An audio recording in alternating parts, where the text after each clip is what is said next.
Today's episode is brought to you by Red Nun Collective, a new nonprofit literary endeavor that publishes books, follies, and ephemera. Co-founded by friends Mary Kim Arnold, Kate Colby, and Darcy Denigan out of Providence, Rhode Island, Red Nun says they want to die on a hill of books. Their first title is Shrine, a novella by V.H. Wildman about the idiosyncratic and elusive artist Paul Thek, whose sculptures and installations were not made to last. In her introduction, Rosemary Waldrop says that Shrine is an extraordinary book that fuses documentation and fiction in an unusual homage to an unusual artist. Red Nun's mission is to collaborate with artists and writers who attend to the possibilities of language, and they've commissioned 4 works for 2027, including a book-length essay on Arab poetics called Saba from Brandon Shimoda and Dot Devoda, a prose piece called Wealthy White Women by Evelyn Hampton, new poems by Farnoosh Fatih, and an experimental music text score by Bonnie Han Jones. Visit rednuncollective.org to follow and support their work. Today's episode is also brought to you by Exhibit G, Poems, Essays, and Photographs of Gaza by Fadi Judah. From a National Book Award finalist comes a collection of poems, essays, and photographs that offers a Palestinian representation of the unwavering resilience and prevailing life force of a people and place enduring genocide.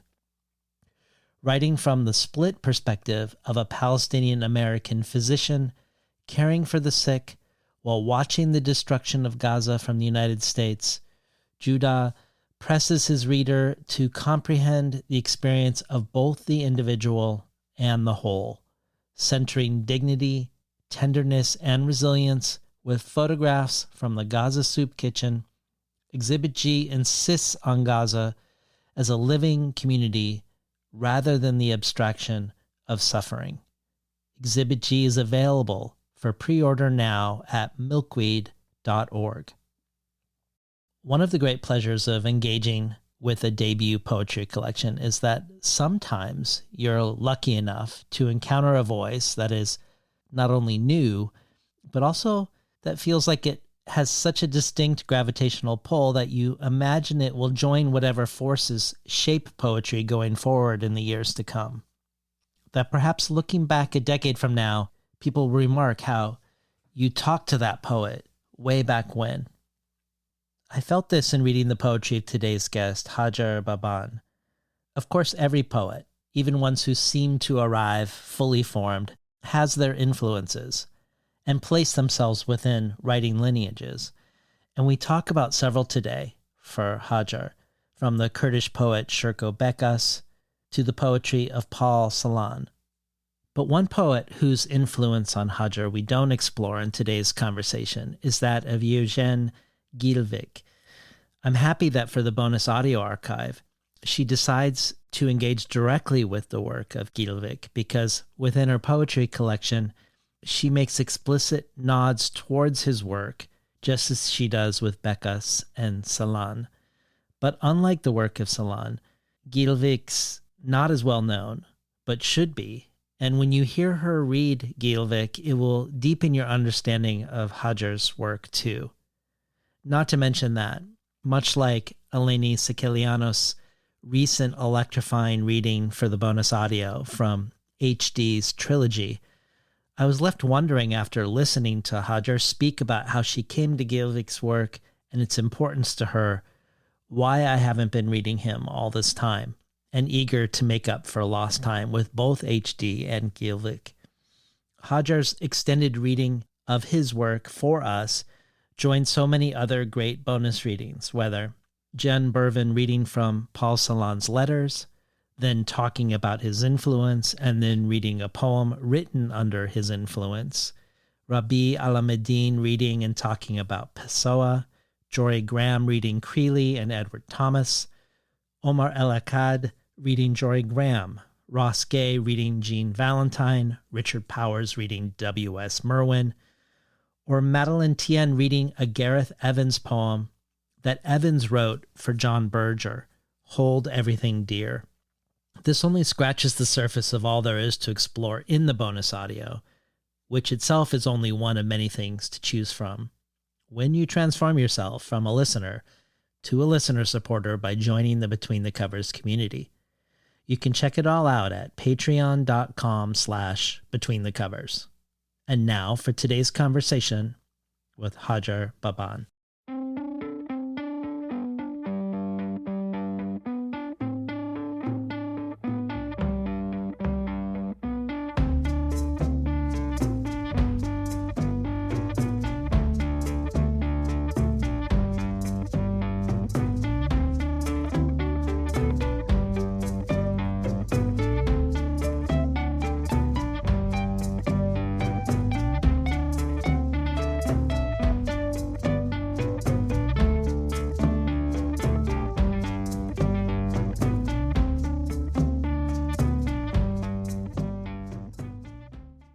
Good morning and welcome to Between the Covers. I'm David Naiman, your host. Today's guest, poet Hajjar Baban, has a BA in creative writing from the University of Wisconsin-Madison, where she was part of the first wave spoken word and hip-hop arts learning community. She then pursued an MFA in creative writing at the University of Virginia as a 2021 Paul and Daisy Soros Fellow for New Americans. But Baban's life as a poet precedes her university education. In Michigan, in high school, she was involved with Citywide Poets, an after-school writing program in Detroit, which ultimately led her to be nominated by their parent organization to serve as Detroit Youth Poet Laureate, which she did in 2017. She was then considered for the National Youth Poet Laureate, where she was the 2018 runner-up for the national title, whose ultimate winner that year was Amanda Gorman. During her time at Madison, she published 2 poetry chapbooks, Relative to Blood and What I Know of the Mountains, winner of the 2018 Rick Campbell Chapbook Prize. Her writing has appeared in Mizna, the Marquez Review, Pleiades, Guernica, and Poetry Daily, among many others. It's also won the 2025 Hayden's Ferry Review Poetry Contest, as well as garnering a Pushcart Prize. She's a poetry reader for Muzzle magazine and poetry editor for Half Mystic, an international interdisciplinary publishing project dedicated to the celebration of music in all its forms. Her work has been anthologized in Sleeping in the Courtyard, Contemporary Kurdish Writers in Diaspora, and is engaged with at length in the academic study Anglophone Kurdish Narratives Unveiled, Readers as Witnesses, Witnesses as Resistance. She's also the co-founder of the Kurdish Poets Collective. Hajjar Baban is here today to talk about the arrival of her first full-length poetry collection, Low Flying Planes, selected for the 2025 National Poetry Series by past Between the Covers guest Jake Skeets, and coming out with Milkweed editions. Baban joins past winners of this distinction, including Terrence Hayes and Patricia Smith, Eleni Sikilianos, Tahimba Jess, Douglas Kearney, and Jake Skeets himself. Douglas Kearney says of this book, poet Hajjar Baban's Low Flying Planes haunts with what won't, can't, mustn't be said or understood, questions left unasked, jokes one oughtn't tell, Kurdish names vaporized in flanking brackets. These silences compose the startling debut's anti-lexicon, its emptiness that sends the deepest reverberations and Baban's unyielding echoes. And Pulitzer Prize-winning poet Diane Seuss adds, at its best, poetry shapes from the voices and experiences of our people, our homelands, and ourselves an approach to language that is revivifying and radically inventive. The poems of Hajjar Baban's Low Flying Planes do just that, navigating a landscape and a self composed of shards born of multi-generational displacement and violence. She worries about which life to birth, which meaning to speak, Baban writes, and that engine of worry, in balance with the will to speak, the pulse and ingenuity of her syntax, and the design of the fragments of narrative to which she has sporadic access are the keys to her superb artistry. And finally, Jake Skeets, in selecting this book, declares, I look to experience the world through the lens of a poem, not because I long to step into another's shoes, but because I hope for the light to be slanted when and after I read. I want to leave a book of poems altered in some way. This collection proves that poems can hold immense beauty, history, and region, and that if language is to be made whole, if tradition is to be made whole, if memory, if truth, it begins with a book like this. I'm eager for the world to enter this one and emerge on the other side, transformed, into a place where words are both nourished and at stake. I'm eager for this poet, for a new voice that asks us to change. It is my honor to introduce this marvelous work. Welcome to Between the Covers, Hajjar Baban. Thank you so much for having me. So I had suggested to you last week, and you were enthusiastic about the idea, that we start with a reading of a poem called The Answer by poet Sherko Bekas, perhaps the most notable modern Kurdish poet, a poet who in the 1970s was part of a movement in Iraqi Kurdistan that broke away from rhyming couplets and the strict meter of traditional forms, and also used a more everyday vernacular within their work. We'll hear part of this poem again much later on today when you read one of your own poems that incorporates part of this poem as an epigraph. But I wanted to first, before we hear it, to orient listeners to one detail I think that won't be legible to those unaware of Kurdish history. The first two words are after Halabja, which is referring to the Halabja massacre, the largest chemical weapons attack directed against a civilian population in history. And it was perpetrated by Saddam Hussein against his own Iraqi Kurdish population, killing many thousands, and which was ruled decades later by the Iraqi Criminal Supreme Tribunal as a genocidal massacre. And I know that encountering Bekas's work in general was important for you as a poet. So whether before or after you read, if you want to speak about him as a figure or as an encounter or about this specific poem, I'd love to hear your thoughts about it. Okay, thank you. Yeah, I'd love to sort of just begin by reading that poem and, say a bit more after.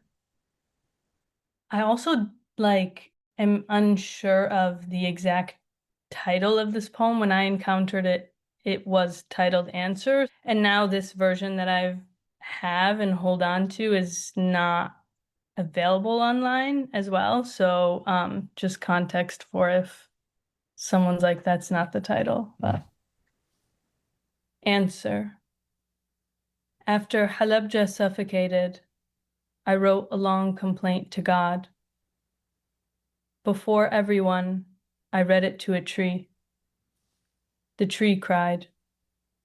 From one side, a bird, a postman, said, all right, who will deliver it? If you are expecting me to take it, I won't reach God's throne. Late that night, my angelic poem, dressed for mourning, said, don't worry, I will take it to the heights of the atmosphere, but I won't promise he will take the letter himself. You know, the great God, who can see him? I said, thank you. Fly. My angelic inspiration flew with my complaint. The next day, it was returned.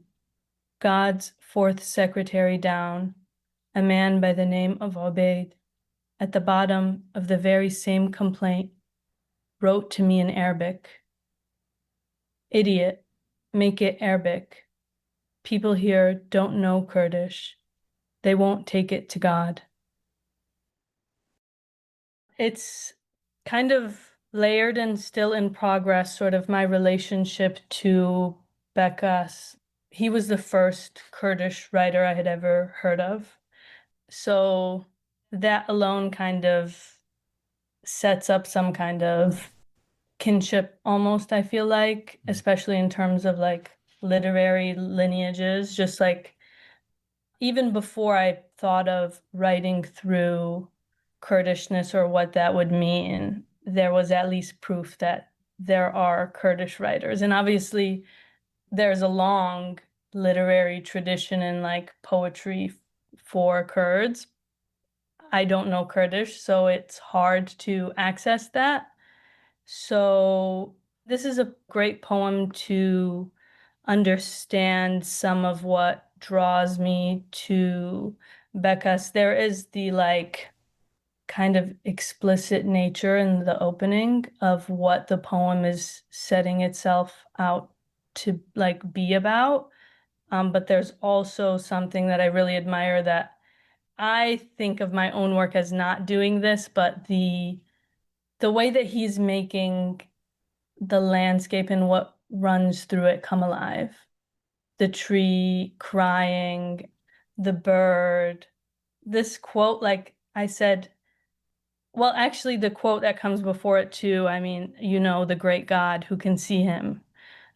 There's so many echoes in that, like in writing about and questioning God that I don't think I've gotten to the depth of that in my writing yet, but I think that kind of simplicity is definitely something I look to. But that line that comes after that, I said, "Thank you, fly." Just really seeing the image of what does move through his work and the way that he writes through the landscape, I really admire even as I get to know and learn more of his work. That balance of the explicit nature and his dedications, almost, I want to say, in his work, whether that's through Halabja in this poem or certain Kurdish figures who have been like assassinated in history and stuff. So, yeah, there's a lot to learn from him, and I think it's really layered for me. And it's also something that's like, you read a little bit of an introduction about him before we jumped in, and some of that was still news to me. So there's also a kind of distance that I still have too. So yeah, it's like I've read several of his poems and I've encountered some of his work at a much younger age and thought only of it in terms of, oh, this is a Kurdish writer, and it's in English and I can read it. I kind of don't want to, I don't know if I do this with any writers, like really learn too much, outside of the work or what initially drew me to them. Yeah. So silence in many different ways is an important way through which you frame your own work, both I think within the poems and within your discussion of your poems. For instance, your craft talk titled Silence as Form, Navigating Forced Isolation in Kurdish Poetics, or in the recent Kurdish-themed issue of the Markaz Review, your essay, What's Form to Silence? Kurdish Poets on the Impossibility. But while we will explore, I think, different ways you engage with and employ silence today, I think it felt important to start with God's silence, this sense of forsakenness in the Bekas poem. In the same issue of the Markaz Review as your essay, the Kurdish poet and dancer Pinar Banu Yashar, who is part of the Kurdish Poets Collective that you are a part of, they engage with Milton's Paradise Lost, speaking of the relationship between Satan and God. She says, quote, "Their relationship is embroiled in the language of colonialism, positioning the banishment to hell as a violent birth of the nation heaven, a place Satan and the fallen angels may never return to, despite it being their home. Satan seeks to find a way to endure what he has lost. For me, Satan is a way to explore my own experience of statelessness as a Kurdish person, the endless abyss of hell, which God himself never visits, mirrors for me the Kurdish diaspora, my hell which origin never visits. I linger along the fractures, as does Satan, and we both desire comprehension beyond borders. When I think of Beckus's poem, one poem of yours it makes me think of is your poem Of His Names We Remember. I was hoping you might introduce us to Of His Names We Remember, and we could hear it along with Conventional Warfare. Yes. Okay. Of his names we remember nothing. My silence maker, he who knows of chance and capture, he who assigns a death for breakfast, he whose name we left out and replaced of estrangement. My God, he who got the whole story, he who knew and didn't interfere, he who watched, he who raced to run the image from my head, he who made all my women sick and my father unspoken, he who knows, he who watched, he who probably thought about us. My wide borrowed mercy forgot these names, the one that the state of non-existence is impossible for him, the one who does not need the creation but creates, the creator of death, the one who the count of things are known to him. My forever aloneness for you, my wrong forgiving family, my praying stopped, my brother gone, the one who watched, he who witnessed, and he who knows nothing needed to be saved. Conventional warfare.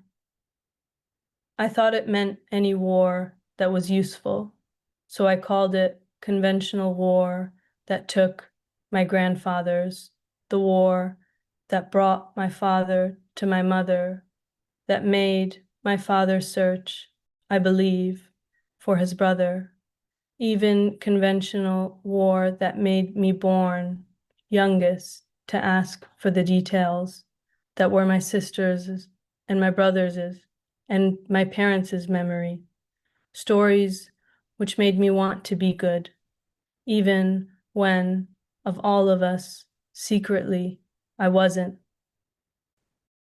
I just wanted to say, like, in terms of the line that I pointed to that made you think of that, of his names we remember, you know, the great God who can see him. I feel like it also makes me think about Gwendolyn Brooks's poem, The Preacher Ruminates Behind the Sermon. I don't know if you've ever read it, but the way that she writes about God in that poem too, it's like so interesting to me how thinking of God as alone or lonely, or even here, like asking that question, like, you know, the great God who can see him, and like asking that to the absence or to, you know, what is happening and isn't is making you question God. Yeah. That poem, the Brooks poem, The Preacher Ruminates Behind the Sermon, I read a long time ago, probably around the same time that I learned of Becca's. So it's so interesting, like rereading this poem and also having read it recently, like while writing that essay and thinking specifically of like those lines rather than the refusal that happens at the end. It's like, you know, those little moments that kind of sneak in and make you think of all of the layers and the questions happening beyond just, again, that very explicit refusal at the end that makes you think away from God for a moment and think back to language and Kurdishness and those things. But yeah, it made me think of that. Yeah. Well, silence and forsakenness is not just or mainly from God in low-flying planes. It is in many spheres, from the familial to the geopolitical, to your own ways you employ language on the page. As you say in the poem you just read, that as the youngest in your family, you were the one without your own memories of your family's history, you alone having to reach back for details that are not known to you through experience. And there's a silence you have that because of that, that even your siblings have to a lesser extent, and that feels enacted in the collection, which isn't a collection that is a primer on the history or geopolitical situation for Kurds now or historically. Even a poem with a title like, "On October 13th, Kurdistan's Peshmerga forces went under attack by the Iranian-backed Shia militias near Kirkuk," which might suggest on first encounter with this title, unlike most of your poems, that it's going to narrate a political event, or at least if not narrate a political event, explore one. But this poem too is about silence and absence. It's about what you don't say. Quote, "I don't actually talk to any of my friends about the politics. I know too much in simple words." And also it's about what you don't know. Quote, "The only thing I know of the mountains is that when I get there, the sun disappears. I can barely pronounce Kirkuk. I don't know anything about oil or the difference between Shia and Sunni. I don't know the geography of Iraq. I want to hold all of the world and tell my father I put the flag in my room." Nonetheless, while I think one can have a deep experience of your work without knowing more than what you present, I wanted to know more. Your poems led me to want to know more. And I'm going to share a little bit of this, I presume, very basic information as a preface to asking my next question, but also so all of the people listening have some shared ground.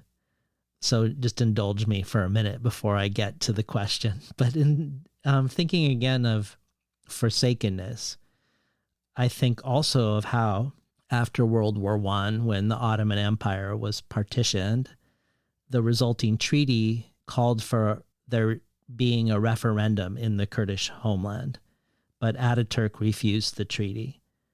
But once the post-Ottoman Turkish borders are established and Kurdistan is carved up between four countries, Iran, Iraq, Syria, and Turkey, the history for someone like me, a novice, is quickly bewildering because Kurdish culture and language and rights are subordinated by four different countries and three different peoples, Turks, Arabs, and Persians, where the Kurdish language is suppressed and marginalized by Arabic, Farsi, and Turkish, and sometimes criminalized, with forced mass relocations and displacement by the two Arab countries, brutal suppression by the Persian government during the Iranian Revolution, and both depopulation and eradication of villages in Turkish Kurdistan.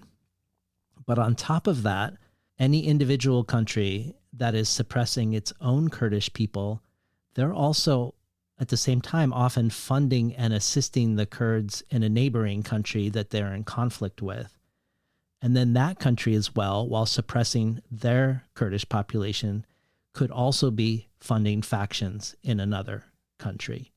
Not to mention how outside actors, from the Soviets to the Israelis to the Americans, intermittently support various Kurdish groups, perhaps most notably the Peshmerga fighters against ISIS, but almost always abandoning them when no longer needed. So betrayal seems to come in every direction. And then again, your book isn't directly about this. It doesn't explicate this, just as it doesn't explain the Halabja massacre either. So my presenting all this information now, I think might be misleading in this regard. But I say this here because it plays a big role in not only how your family becomes a family, but on the questions of language and silence within your family, which is a big part of this book.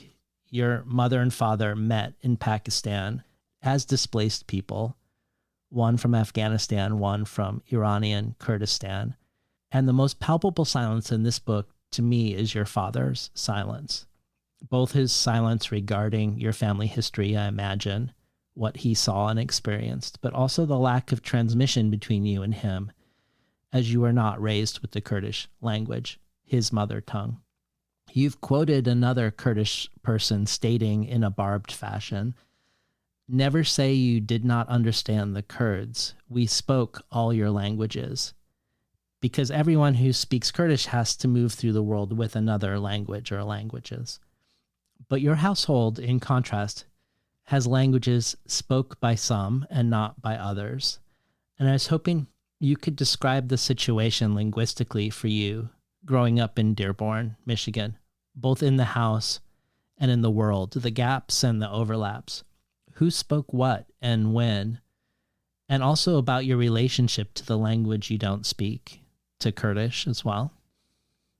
I first learned Dari, which is the version of Persian spoken in Afghanistan, with my parents, with my family, before learning English in school. My parents don't speak English, so it's still to this day the language that I use to speak with my mom and occasionally very little here and there with my father. But there's kind of two answers to this question. One is the answer of in the home. I really only ever heard my father speak Kurdish when he was on the phone to either his sister or growing up when she was alive, his mom and sometimes his brothers. So really, literally just his family, I would hear him speak in Kurdish too.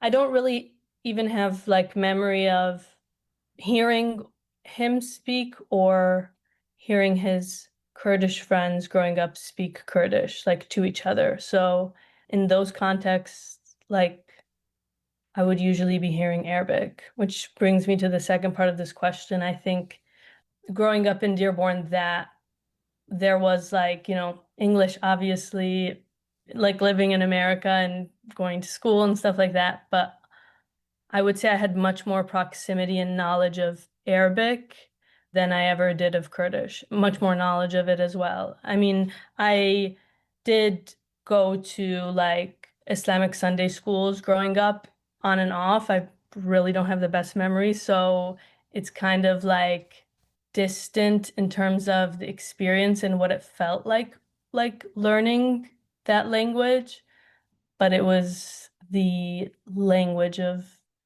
many of my peers, if not like almost all of them growing up. So it's weird. I mean, even now I feel less sort of question about my identity as it relates to knowing or not knowing that language of Kurdish, but I think it definitely added to growing up a confusion around what is and isn't, if that makes sense. It does.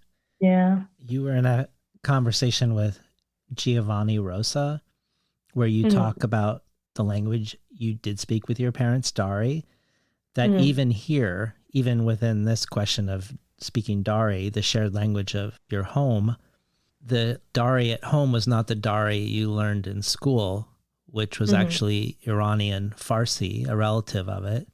But also on top of that, it's a more academic presentation of language in school, which was very different from the way your parents spoke, who didn't go to school. And you say to Giovanni that one of the ways you came to language is through not being able to communicate, not only in the languages you were never given, but even in the ones you first spoke in, like the language at home. And I wondered if you could talk more about that and how that connects to you as a writer of poems and as a poet. Yeah, it's a really, really great question. I remember being like, I wanted to take Persian so that I could have words for like what I never did. I mean, with my parents, like words that we just never said, whether that is like beautiful or whether that is something like anxious or, you know what I mean? Like sad even. Mm. Um, and like the conversation you referenced, it was still a distance because there are so many words for beautiful, and then many of those are kind of like regional. So what would be said in Iran is not the same as what would be said in Afghanistan. But I to this day will learn that the way that I'm using a word in Dari is incorrect, because sometimes occasionally when my mom is like has the energy for it, she will be like, that's not what you think it means. Like, I was trying to use the word for evil, and I accidentally used the word for enemy. But I would be going off of the feeling that I picked up on of like hearing this word growing up, but I never knew that it was the word for enemy and not the word for evil. You know what I mean? So Mm-hmm. it's like, I think it kind of relates to the way that I enter a poem, because I always feel like there's, even when it's not necessarily explicitly the project of the work, there's a way that I'm like still questioning underneath how I'm using a word or how I'm coming to the sentence. And I think I've gotten this note a lot throughout my life of like my syntax. And I think it's like really interesting because there's like different reasons why there is that tension, or that like what other people are reading as incorrectness. And I think that's definitely because of the languages and the kind of lacks with them that are moving through my head. And I also think it affects the way that I read too, and the way that I understand poems.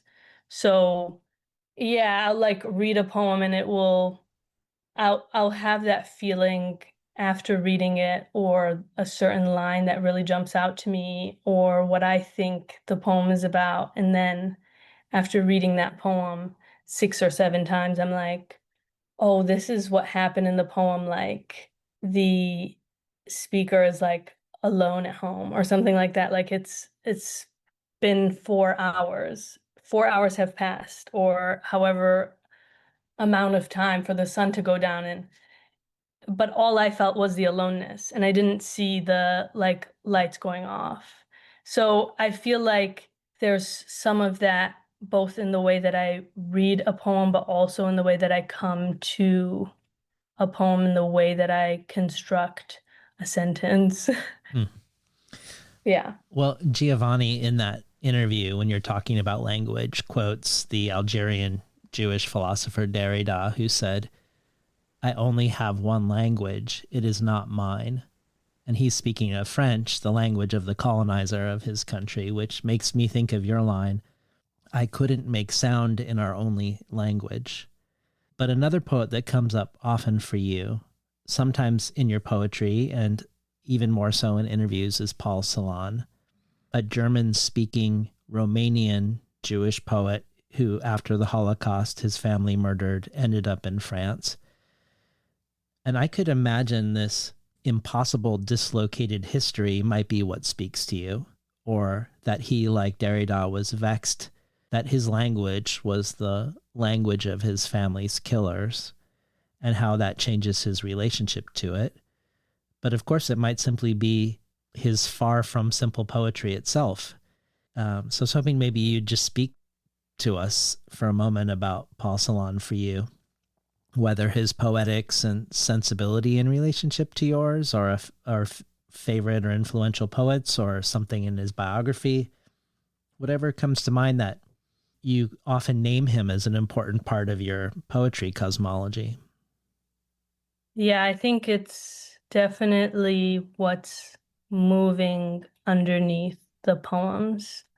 I think before I encountered his work, for a while, I would read books of poems without anything clicking in my brain. I could appreciate a line, or I could appreciate a poem on its own, but it was really hard for me to enter like the life underneath.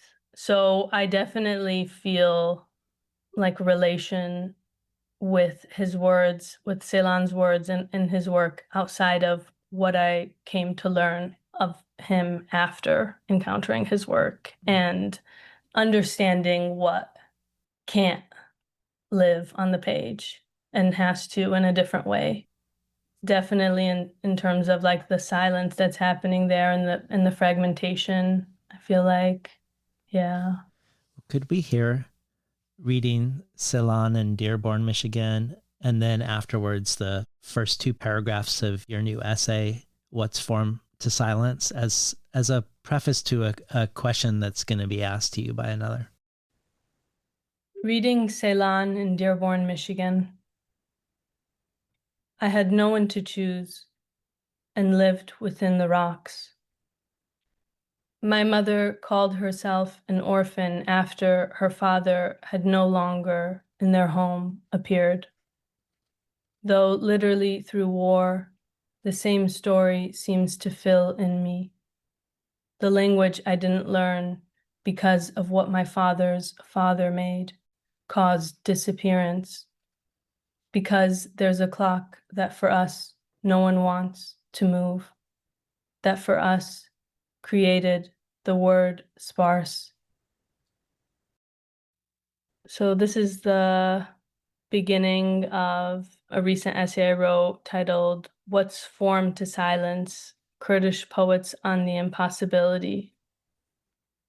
An arm that silence has twisted still rises from the earth. Paul Celan. I cannot speak with my voice, so I speak with my voices. Alejandra Pizarnik. There's plenty to assume about the world of fear that exists for a Kurdish writer.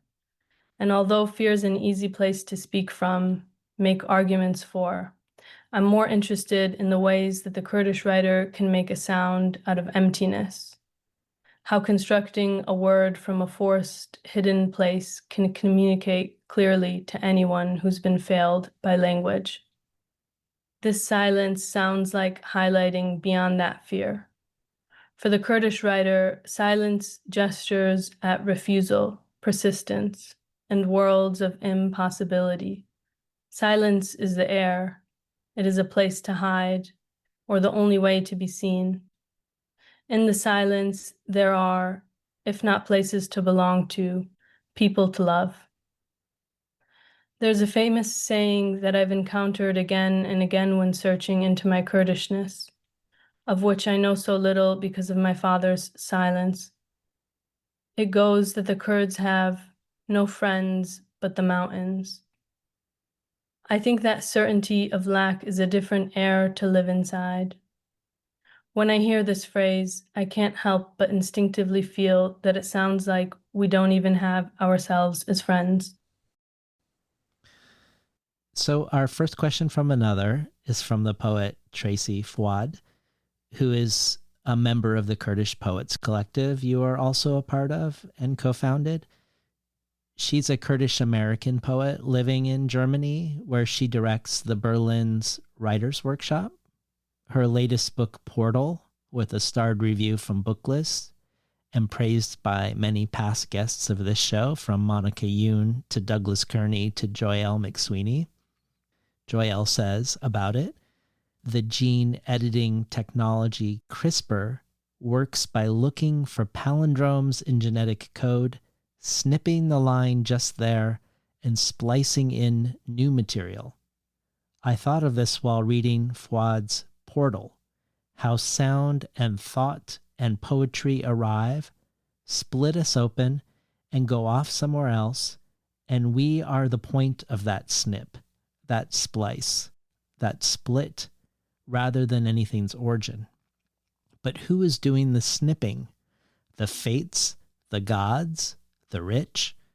The sheer mercurial stuff of Portal will sink you to its thinking till you wake with your locks in the sink and the shears in your hand. Here's a question for you from Tracy. Hajjar, it's Tracy, and it's such an honor to be beamed into this conversation with you and David. I love the way that radio exists everywhere and nowhere, and I've just been so moved by reading your work. So it feels fitting to be recording this just a few weeks after I was lucky to cross paths with you in London and to be leaping into the future and the future past of this recording. And I think that's a little bit where I want to go with my question, thinking about distance, latency, absence, and erasure. When I was reading these poems, I was so struck by the way your work both enacted and worked against absence. I think absence and silence and distance is such a fundamental precondition to Kurdish diasporic identity, and I was really in awe of the way that your poems both used formal moves in their holes and fracturing, as well as in their repetition and use of erasure and found text and citation. And I was maybe most moved and interested in this recurring motif of rocks throughout the book, from the very first epigraph, including the one from Glissant, I build my language with rocks. And rocks appear again and again, both as this hardened, non-human, non-subject, and as a stand-in for weapons, but also as a foundation, as a kind of solid ground, and even rock as bliss in one poem. And in the final lines of the book's final poem, one of several poems which shares its title with the title of the book, Rocks Appear Again, you write, my attention was to what would fall, how a name is made, what loss decided, living in rocks, in my rain. So I wanted to ask about your attention to absence and silence, as well as repetition and citation, either while you were writing these poems or later as the book began to come together, or as it is doing now, moving into the world. Oh my God, I'm literally gonna cry, Tracy. What a beautiful question. And I feel like it was really fitting for us to read Ceylon to work up to that question. I feel like when I felt most alone while writing this book, a lot of which was like in the very like thick of isolation. I went from undergrad immediately to grad school. So I had like a summer home, and then I was like in this new place I had never been, and I did not know anyone. And I feel like I really felt at home in Ceylon's words and also other poets that are kind of mentioned in the book. Tracy mentions the rocks motif, and I think that attention to absence and silence, I feel like so much of it is like a very literal, and the way that I felt like I could physically place myself in how alone that I felt like being out there. But it was also not very different from how I have come to know my life and understanding of my life in America. So remind me of her question again. Was it just what was the question? Well, she asked many. Yeah, she did. She asked many things, or at least alluded to many things. I kind of want to extend. Can I extend her question? Yeah, please. And it will consider it sort of that we're still in the aura of Tracy. But Yes. one thing that what you just said reminded me of before I do that is that Salon's late prose writings, Pierre Joris, the translator, translated them as microliths, which he translated because Salon called them pebbles. So it's interesting that thinking about rocks and how you were drawn to some sort of substrata, some sort of like bedrock of the unsayable that you were sensing in Salon. That just seems really interesting about Tracy's question. But I wanted to stay with Tracy's question about the ways, I think this is central to her question, the ways you both write into and also in a sense work against absence, but also at the same time enact and reproduce absence.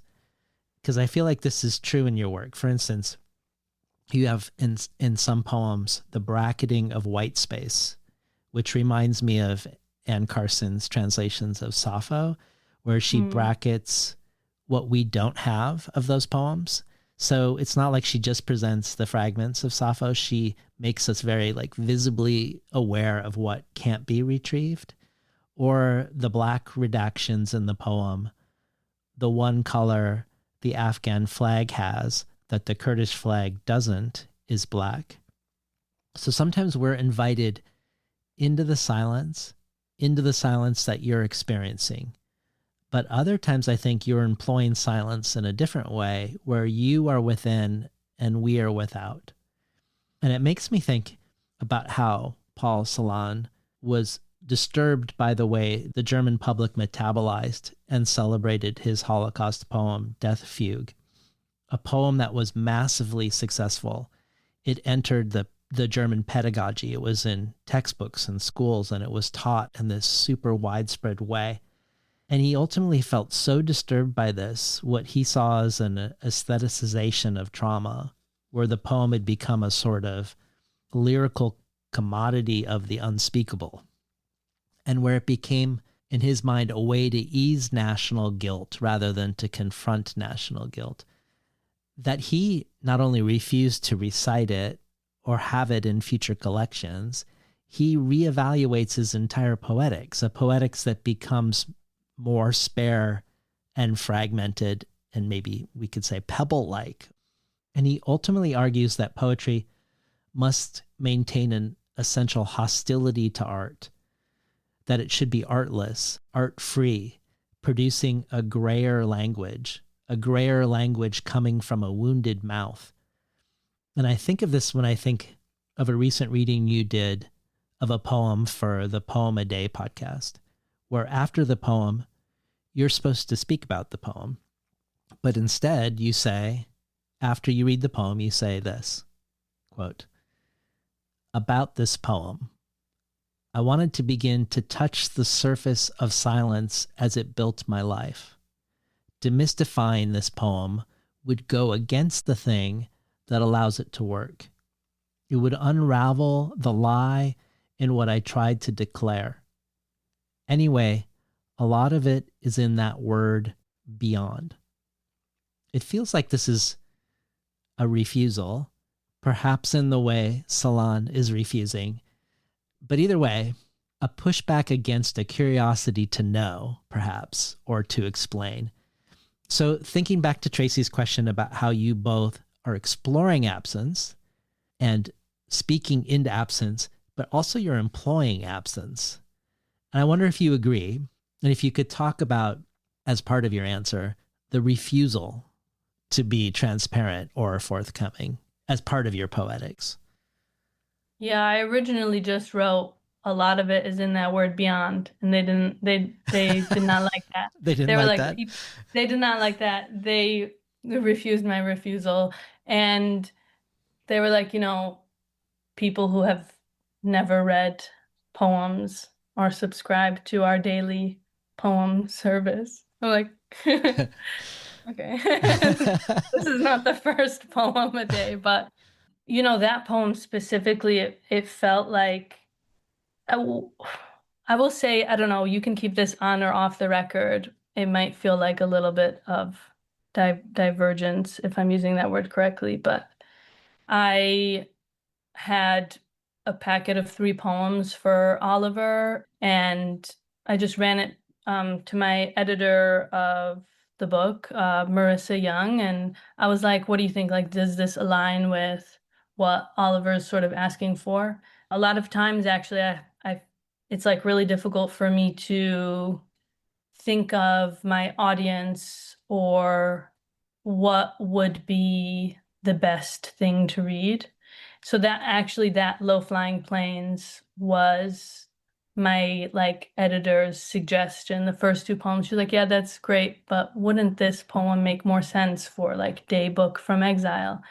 And it made a lot of sense. But as a writer, because, Oliver chose it and the Academy of American Poets chose it. But as a writer, I think my instincts to what poems I think reveal or say a lot are actually really different from what editors, friends, people actually think, like hold, the weight of what I think I'm doing in other poems that I feel much more comfortable to read. I mean, even the two poems that you had me read, Of His Names We Remember and Conventional Warfare, they're not poems at all that I like read during readings or anything, interviews and stuff. So it's always really great to hear and learn about my own work in that way. And sometimes I'm kind of like, okay, I need to push myself and meet what's already there. So I just wanted to say that as a sort of aside, because again, I said earlier about my relationship to language and how that affects how I write and also how I read other poets. But I think another layer of that is how I read myself as a poet and how I'm thinking of these poems as I write them.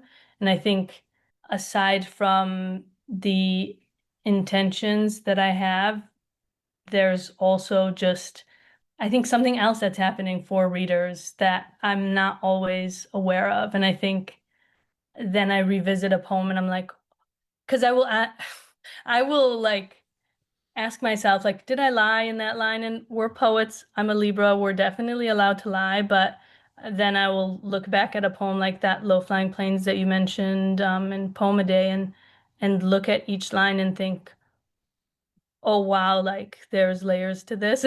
Even about the naming, I was like, did I really lie in that line? Like, is this what my name really means? And then I was like, yes, no, you did not lie. Like that is literally true. And so, yeah, they wanted me to demystify, and it felt like I was like, whoa, I thought this was so clear just in terms of what I thought was living underneath the poem, or, the kind of the ending, especially. I feel like as a thesis to the sort of feeling I was trying to paint or write through. But to answer your question, and to answer Tracy's question, is I think that there is definitely a resistance to naming, and I think that is one part personality and part like my relationship to the way that I have encountered certain poets, teachers who have like demanded, like, oh, write about this thing and write it this way, like say this thing. So like there's definitely a resistance to naming. And then there's also the tension that exists because I do want to write through these things. And then there's another layer where it's like, at least with this book, I don't know that this will forever be true for me as a writer, but I don't just want the poem to be that resistance. Like I do want to sometimes reveal things the way that I know them, or I've learned them to be true, and the way, like, find a way for that experience to match up as close as it can in the writing. Like maybe it's easier to think of the empty white space in the brackets, easier to think of that than to think of the blackout, and that would be true for the experience of like me writing them. There's an erasure that feels violent, like the severity of the experience of it and like the memory of it. And then there's one that almost feels like sort of like happenstance erasure, like it kind of, or kind of like a bit more mundane, even though it is still violent, if that makes sense. Yeah.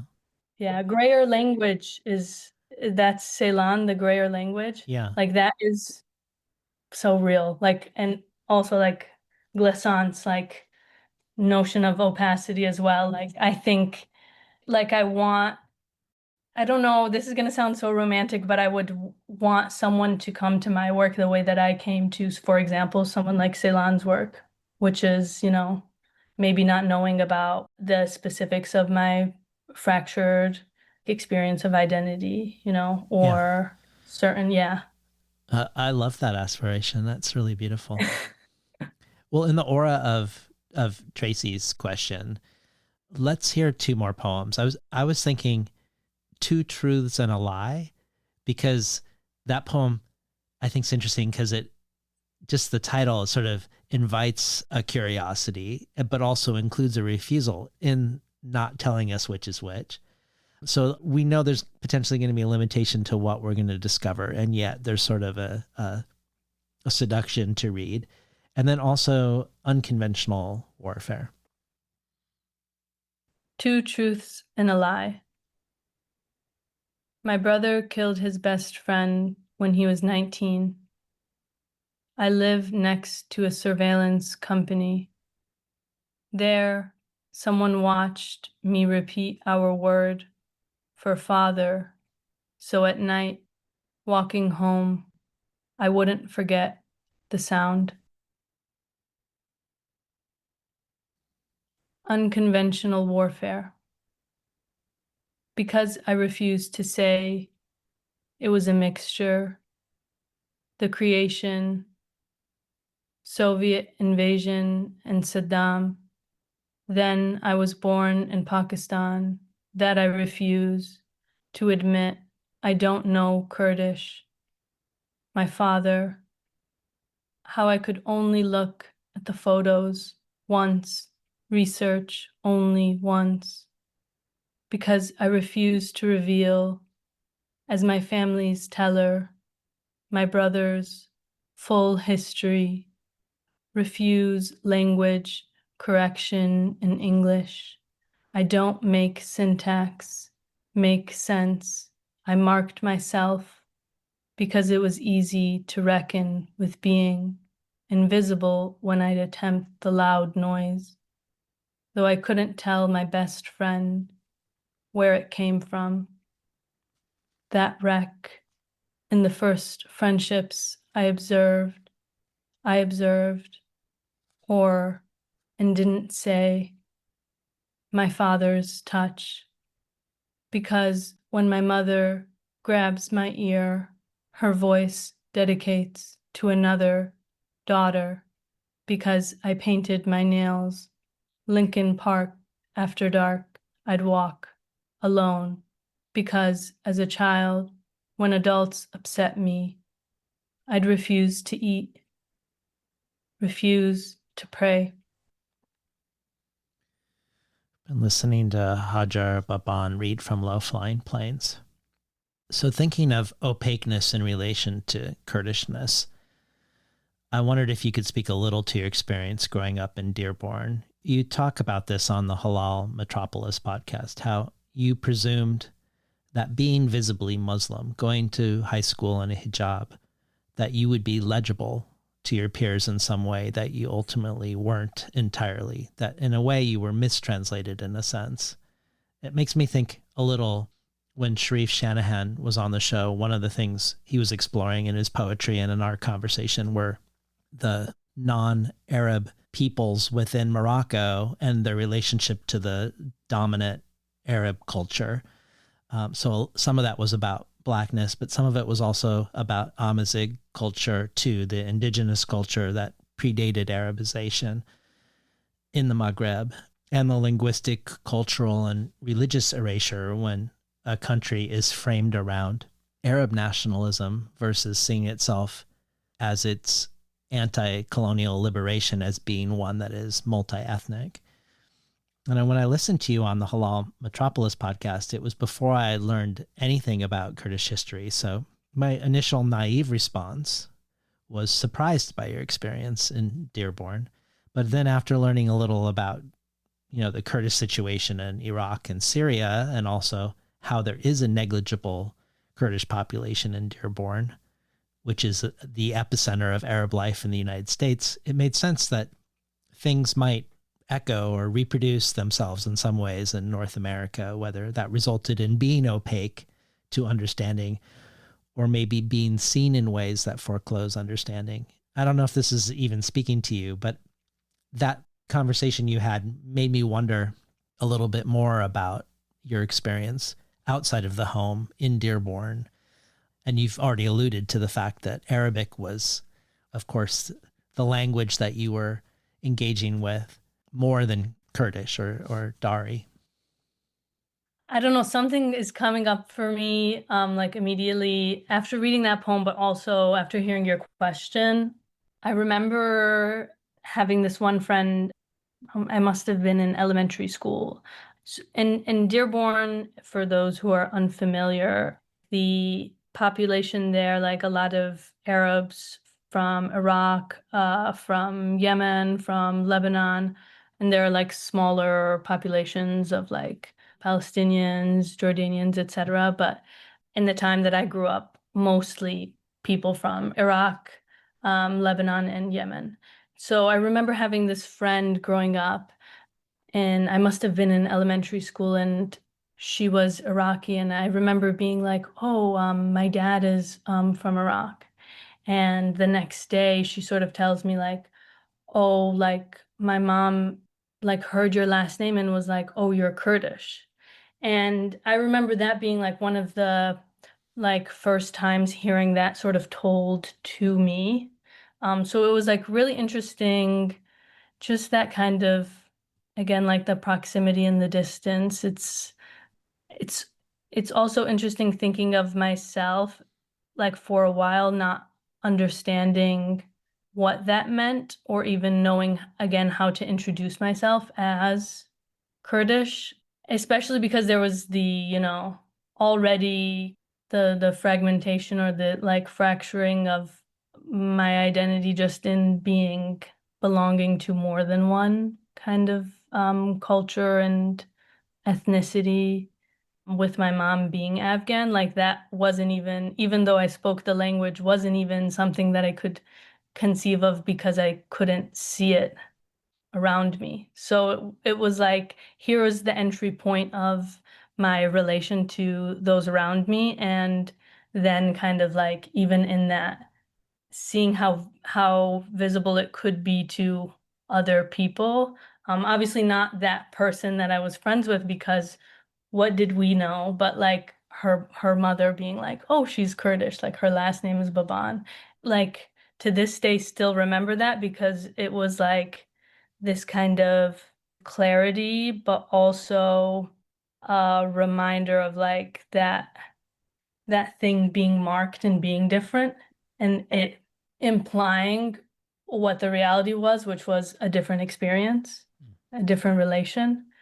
So yeah, growing up, it was really confusing. I feel like whether that was within my own home and the way that my dad had a lot of Iraqi friends who he only spoke Arabic with. I mean, they only knew Arabic because they were Iraqi Arabs, and he had maybe one or two Kurdish friends. Like even that, I feel like also like what I am learning of my dad and of where he comes from wasn't through the lens of his very specific experience. And that was, this might be an answer to a different question, and maybe what I hadn't gotten to the point of revealing earlier when asked about that silence or what it was like. But I couldn't, and I still can't necessarily access my dad in that way of the language that he first learned, or how, like the memories that that connects him to, and even what it sounds like for him to speak that language, and what it reveals of him. Like it felt very confusing, and it felt very something that I was made aware of, and also I couldn't know too much about ever. I think in this poem that, in both of these poems, kind of in Two Truths and a Lie, that impulse you picked up on of like the mystery or not knowing which one is which.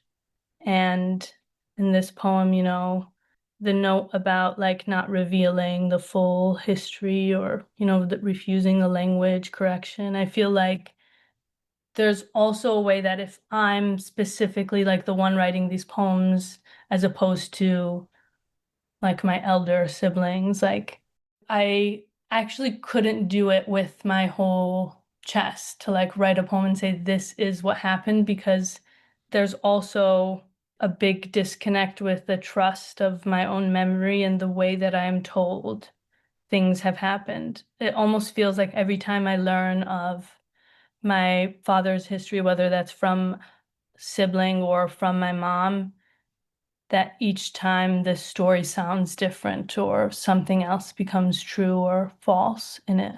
And yeah, I think maybe I'm getting away from your question a little now. Well, I want to ask the flip side of this, and maybe that will Yeah. sort of round this out, because I'm also curious about the Kurdish Poets Collective, which you and Tracy are part of, and your experience there. I watched an event with the two of you and two other Kurdish writers in the collective.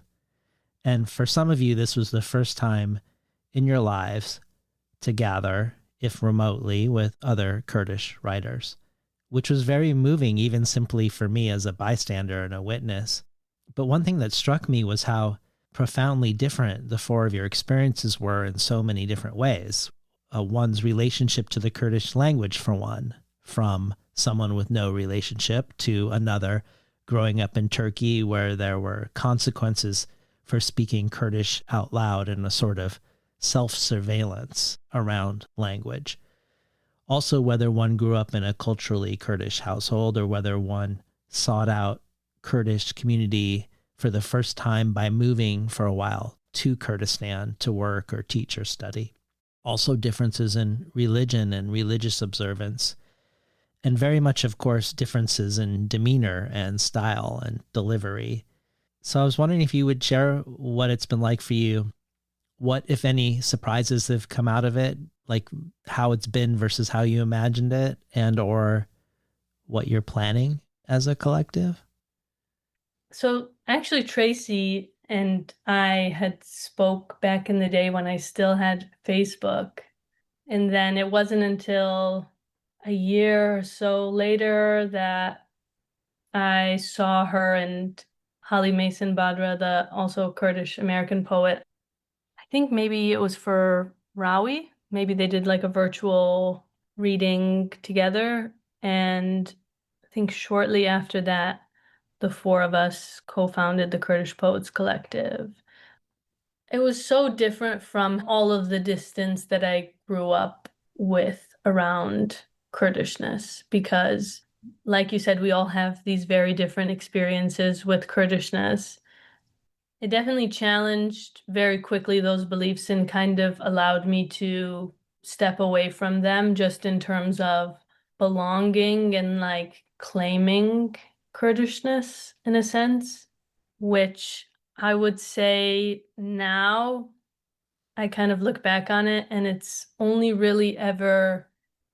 ever really experience the disconnect when I'm not around Kurdish writers. So like meeting them kind of really opened up this clarity around not having to worry about how little or how much I knew and didn't know, which I would say is very different from how I feel around Afghans when it comes to, even though I speak the language, it feels like almost there's more distance there. And I kind of wonder if it has to do with that silence of like every single Kurdish person that I know or have met has a very immediate relationship to violence in a way that I don't necessarily think. I think some Afghans, even with the context and the weight of what that means, can feel a little bit more distant from that or feel like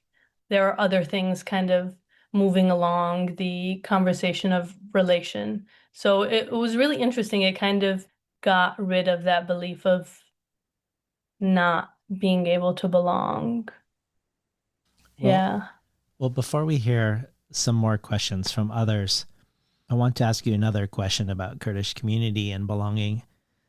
The final lines you read from your essay, which isn't the end of the essay, but the final lines of the part that you read of the essay has you quoting the Kurdish line, "No friends but the mountains," and how you, when you hear this phrase, can't help but feel that it sounds like you don't even have yourselves as friends, fellow Kurds. Your chapbook what I know of the mountains, I presume, is named in relation perhaps to this phrase. But the essay continues from there, where you learn from another Kurdish person that the origin of this phrase is actually from a historical book written by two white guys in 1992. So the forsakenness that Bekas expressed in the poem that we opened with, where Kurds can get no answer or help from God because they aren't speaking Arabic, seems to extend even here to the false origins of this supposedly Kurdish phrase that is meant to capture something essential about Kurdishness. But who knows, maybe it's not Kurdish at all.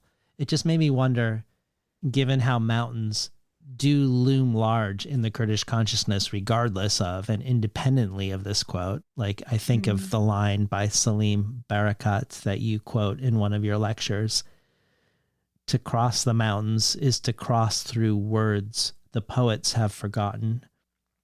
It made me wonder both about writing these mountains and these rock-specific poems, having never been to the mountains when you're writing some of them, and then experiencing mountains for the first time in grad school in Virginia. And similarly, if you've ever, like Tracy, wanted to seek out a more fully Kurdish experience, not necessarily in Kurdistan like she did, but even, let's say, in Nashville or in Dallas, where one could do so in some way within the diaspora. And lastly, whether or not you did these things, if you could talk about forced isolation in relation to your poetics, given that one of your craft talks is Silence as Form, Navigating Forced Isolation in Kurdish Poetics. And especially now that we've sort of explored many Kurdish-specific forms of disconnect today, whether disconnect at home or out in the world. It's interesting, both the title of the chapbook and also like thinking of living in a mountainous region for the first time, or being around mountains that close. I think exactly what you said, the kind of bewilderment of this quote, and then realizing that, especially when you try to add in or include the Kurdish part to that quote, like it's not something that you can translate into Kurdish. The Kurds have no friends but the mountains. I think thinking of that and understanding the forced isolation of the origins of the quote, and then also like what you said, like trying to hold that while also holding the fact that mountains are really important to Kurdish identity and Kurdish life. I think that happens both in that chapbook, but also it's kind of representative of a bit of the tension that happens in low-flying planes, of this refusal and then also like or resistance and also like a desire at the same time in the poems. And part of that is also, yes, there's the myth of this quote, and yes, there's the violence of who wrote it and who made it so. And then there's also the fact of my father crossing through those mountains as well. And being in Virginia, being able to like walk outside and see mountains was like so insane to me. I have no other words for it, even though obviously it's not the mountains of my parents' like upbringing or of their like knowledge, but it still felt like something that I was like continuously humbled by. And it definitely slowed down time and living for me in a way that filled up my space outside of like the loneliness and the isolation of just being in this place, in this really small program, in this like really white town. Yeah, and also in this place of like navigating for the first time how close and small it felt to be read, like for my poems to be read and to be writing in a way that is like trying to actively refuse things and then being told like question mark, question mark, question mark. So there was like all of that kind of happening, and I think sometimes they come together in one poem, and sometimes one of those things is like seeded out. I've been to Nashville before, but I was only there for like a couple of days. When I saw Tracy recently in London, we actually talked about this, and she was like, "You should go." And then I was like, "But what am I gonna do there, like all alone? I feel like I have to have a reason to go." And she was like, "Why don't you go with your dad?" And I was like, "What do you mean? Like we don't really talk, and that's gonna be so weird and stuff." And she was like, "No, you should go with him, and then he should go home, and you should continue your time in Kurdistan, like, and see it for yourself. Like it would be really, really important." So I think hearing that for the first time and feeling like, oh, maybe this is something that I should do has warmed me up a bit more to the idea. But I think it feels really, really strange to think about. It feels like, I got to a place with this book where I felt like it was enough, like what I got close to what I wanted, especially when those, like the titular sequence, like the low-flying planes kind of really unraveled and came to me. I felt like I got closer to this thing and brushing up against like that silence in a way that felt like I could read it aloud, and it held true for all of the things that I was trying to write through. And I feel like the work of like personal level of what I'm able to let go of and what I'm able to think of as like what I can accept almost. Like this poem, Unconventional Warfare, like even that beginning, I feel like I look back at who I was when I was writing that, and it's so interesting, like, what I refused to admit or what I refused to say. And I definitely feel much closer to trying to imagine being there and feeling like I could be there and I could learn this thing. So maybe, well, yes, that forced isolation is something that probably a lot of Kurds relate to. And then also, I think in my case, it's something that to understand, I maybe kind of really took it to heart. Like I really swallowed it. And part of that is also just like the other things that are moving through this book and through like the interiority of my life and my living. And that complicates being in relation much more. But I also think, yeah, it's also something that may just be because of that relation to like the understanding of how we have been placed, Mm-hmm. I don't know. I feel like there's, I don't know if I answered that really well, but I'm getting to a place where I'm like, I want to go see Yeah. and see what that feels like. Yeah. So the next two questions we have for you from others, like Tracy's, are also very much about rocks. But all three are sort of about rocks in different ways. So in a way, you might have to focus on everything around the rocks in these questions, which sort of feels fitting given that rocks themselves would remain opaque or continue to resist language or resist words entering them to describe them. But before we hear these two other rock questions, I was hoping we could hear two epigraphs for the book, which are rock centric, and then the poems On Hardness, Hustle with Enemies, and Fleeing with Flag. Our enemies say that the Kurds have lived on the mountains for so long, they have rocks in their heads and have become rebellious, like wild animals. Yasin Arif. I build my language with rocks. Edward Glissant. On hardness. Then, even after that, your hearts were hardened and became as rocks, or worse than rocks, for hardness.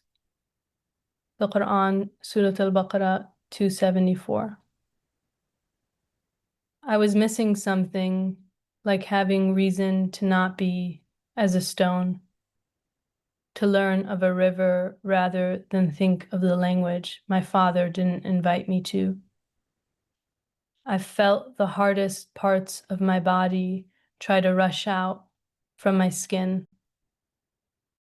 Forgiveness, I've asked, with my forehead on the ground, trying silence to pray. Puzzle with enemies. Hiding into birth, the cord had my neck, my first enemy. I'm now much older. I learned this speech, how to address an enemy. When my mother left me briefly as a child, I wept. You figure you would what? Miss? Forgo an enemy? My father is 6 feet tall, his life. He'd never admit to making Kurdistan that missed his enemy. Words now flake from my mouth, bound to break bones, my DNA. It was a mistake to have been named after migration. I suggest rocks is bliss, to rest with my enemies. Fleeing with flag. I think identity is corny. That sentence would have enraged me at 17. Muhammad al-Kurd. Simply, my name means to run away from. Who knows each pilgrimage, that I wouldn't have a birth certificate, that I one day wouldn't care where I come from. The Kurdish language is banned in some places, and I live in a language I know but can't speak. The way the Americans like dogs, save dogs, over the Afghan people doesn't shock me. There's no flag, no flight to separate rocks from my question of unity. There's no use to think there's no more names, that meaning wouldn't still follow me. So rocks, as we've just heard, appear in many ways in the book. There's also lines like, rocks have been said to home my unknowing. And one wonderful poem title is, what do you mean you don't know? Do you live under a rock? I love that one. Our second rock question comes from Pass Between the Covers guest, fellow Milkweed author and the judge that picked you for the National Poetry Series, Jake Skeets. Jake's latest poetry collection out earlier this year is Horses. And here's what another past guest of the show and host of the podcast Poetry Unbound, poet Padrigo Tuma, has to say about Horses. I am hunched over like a comma, studying the way a landfill can be mistaken for a sky, Jake Skeets writes in a collection that is part hymn, part lament.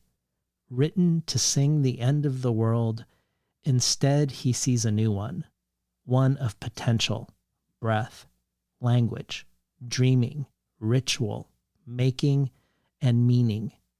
If, he repeats throughout the volume. In these pages, the land defines its own ethic, and human capacity for destruction and delight is revealed. Quote, something shifts in the bushes, a rabbit, an eternity, a bull snake.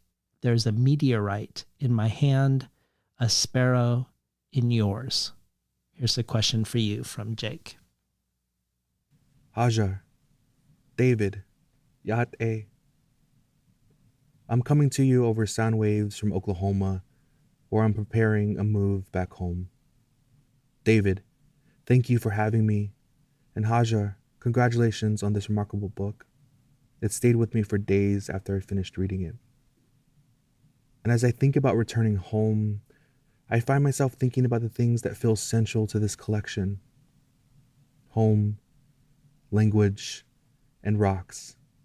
So Hajjar, I thought maybe I could begin there with the question, what do rocks mean for you?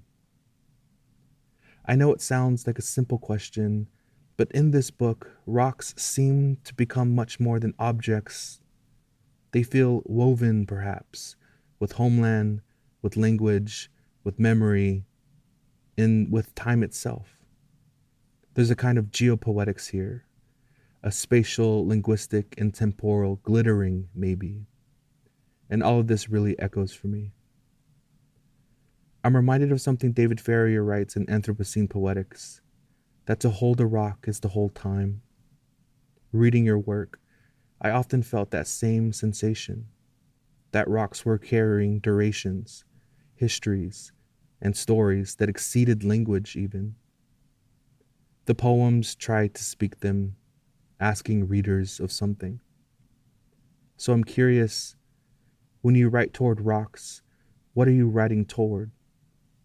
What do rocks make possible for you as a poet, and what kind of relationships to homeland, to language, to memory, to time become available? What do they help you imagine? Bismillah. Oh my God, Jake. It's so crazy to hear his voice and also think of this question as kind of like the person and the poet who has helped me be able to really think about this book as a book. And yeah, really beautiful gift to hear his voice in this question. What do rocks make possible for me as a poet? You know, you had us begin with those epigraphs, David, and we spoke a little bit earlier about that quote, the Kurds have no friends but the mountains. And then we also spoke about the reality of, even if I don't have the specifics of it, knowing that my father once crossed through those mountains. I think it makes possible both what is being seen and being read of us alongside the silence that I'm trying to hold and trying to speak from. I think those two epigraphs couldn't have been anything else, because I think it allows, even in the space between the way that rocks are written in those two quotes, and even my imagining or belief of bringing them together, that they could exist alongside each other. They then became their own thing beyond that, maybe not so much in the ghazal, but maybe more so in a poem like On Hardness, or the other poem that you had me read that now I can't even remember. Fleeing with Flag? Yeah, Fleeing with Flag. So I think it allowed me to then also move from it and sometimes think of it in a way that maybe is a bit more like what people would associate with a rock or a stone. So I think it kind of became the thing that was missing from these poems before they became low-flying planes, if that makes sense. It allowed for that, yeah. I wondered if you felt time connected to rocks the way Jake suggested. I don't remember the quote exactly, but when you hold a rock, you hold time. I'm often preparing for 2 interviews at the same time, and I was preparing for an interview with Claudia Rankin at the same time as I was preparing for you. And in one interview, she said that the shape of a rock is its memory, which I really loved. We didn't talk about it in the interview, but I wrote it down, probably because I'm thinking about rocks as I was preparing for you. But there's something about time in rocks, and also I love this idea that the shape is sort of the evidence of what it's remembered through time. And I don't know if you see it that way, but I wondered if there was anything about time. I definitely do. I think that's another thing that's kind of underneath them in a sense. There's the silence, or almost like the way that you can't make it speak. And then there's also like the understanding of what's been shaped, how it's been shaped, how it's been used or taken in, whether that's in the body, like in that poem On Hardness, or as Tracy said, as weapon. I love that quote from Claudia Rankine, and it also makes me think of some tiny like poems that I'm trying to like write right now that are obviously not part of this project. I mean, this is ready to be a thing soon in the world, but it is kind of related, I guess, to these poems in a way, just in terms of the negation of it. But I've been kind of playing with the cento form and specifically in negation. And how I've been writing them so far is to take a line from a poet and then the first however many lines, those be a negation of that original line. But then in the final line, how I've been playing with negation is to take a poet's negation and then remove the negation. So Etel Adnan said, stone has no memory. And in one of these negation centos that I wrote, the final line is like, stone has memory. And so I'm just thinking about that because when I read that, I was like, well, no, that's not ever how I thought of it. And I think it's interesting because I think it could be true. Like I could see it and I could believe it. And at the same time, I think the place that I'm writing from is absolutely not that. And I felt like an impulse to negate those words. And I think that kind of reveals a little bit of how I definitely agree with Jake that it's something that could speak and not speak and could hold this memory that maybe at times the speaker can't access and can just know, not as a stand-in, but as a part and a piece of history. Yeah. All right. So are you ready for our final rock-centric question in the rock Yes. in the rock trilogy? So you're becoming a rock star in real time now. So so this is from the poet Safia El Hilo. Safia is poetry editor at Callaloo, the Journal of African Diaspora Arts and Letters. She's the author of many books, including the Sillerman First Book Prize for African Poets winner, The January Children, the best-selling poetry collection Girls That Never Die, the National Book Award long-listed novel in verse, Home Is Not a Country, and the coming-of-age novel in verse, Bright Red Fruit. Aracelis Girmay says of Girls That Never Die, quote, Safia El Hilo traces the ongoing devastations of patriarchy while simultaneously making a refuge out of language, kinship, and sound. Electric, violet, plural with girls, this work pulses with memory and refusal, awakening language with its lucid imagination. Girls That Never Die is a book of resuscitations, brilliant and fierce. Here's the question for you from Safia. Hi, Hajjar. This is Safia. Congratulations on this truly excellent collection of poems, Mabruk. I have not been able to stop talking about it since I read it. And I just am really thrilled and excited for you and for the world to have these poems. My question to you requires a bit of setup. So I was really delighted and thrilled to see the way that the language in those twinned second and third epigraphs in the collection, the Yassine Arif and Edward Glissant epigraphs, which both contain the language of rocks, created almost a sort of linguistic palette for the collection to come. And to the point where every time I encountered the word rocks or an image of rocks in the collection, I perked up in a way where I sort of was like, ooh, I know this one. I know where this one comes from. And I just found it to be so wonderfully done and such an exciting bit of repetition that threaded through the entire collection and transformed with every utterance, with every reappearance. So first and foremost, thank you for that. It made for a really meaningful, exciting, satisfying reading experience. So that this isn't more of a comment than a question, my question is about repetition in the collection. So we have the repetition of the word rocks. There are also titles or styles of titles that recur throughout. And then some of the poems, of course, have repetition within them. I find repetition to be one of my favorite gestures within a poem. Obviously, other forms are allowed to use repetition as well, but it really feels to me like it's the poet's magic trick. So I would love to hear you talk about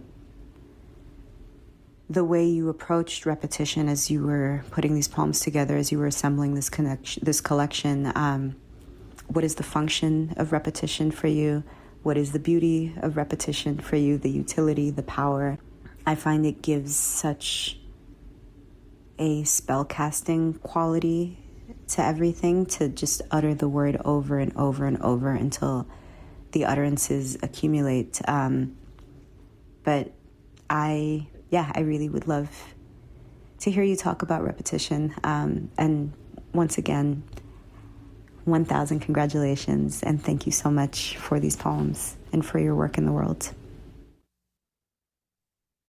Oh my God, David, you want me to cry with these selections? That is such an honor to hear Safia talk about my work. I think like many Muslim girls growing up, like her work was definitely a first and a continued voice that influencing distantly and closely as well. I've learned a lot from Safia, so yeah, you're making me cry with with these questions. But the second half of Safia's question, especially as it relates to repetition, was really interesting. It does definitely bring a different layer to the question of rocks, and it's also making me think of how much I know we talked a little bit earlier about my question with language and how that kind of makes it difficult for me to even read and understand my own work. So just of what's like resonating with people as a motif and as a formal choice almost. I think that repetition allows, this is also kind of gonna answer or recall Jake's question. I think that repetition allows for the rock to then actually have its history and its stories, like moving from poem to poem and kind of shifting or being shaped as it like tumbles along and touches each of these poems. Like, I think it further solidifies it being something that I could have touched and could have learned from to be able to write these poems, but also something that is going to be in its form on its own after I've written them. And it sounds like it is kind of working a bit in that way for readers. So it's really lovely to kind of have that understanding of how it is like being read.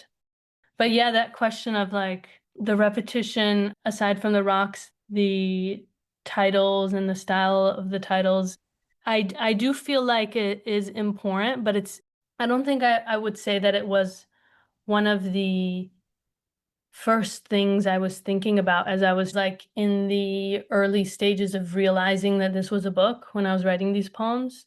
It's interesting, I was mostly thinking of things like erasure and like redaction, or what's removed or kept from the reader.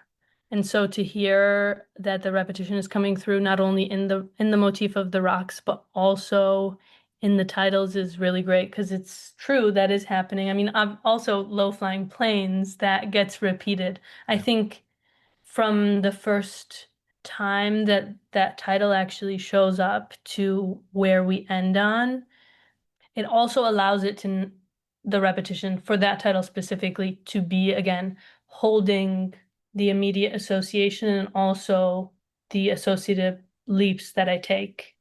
And the way that then that repetition allows for, the repetition in title allows for the repetition of the image of the rocks to come back.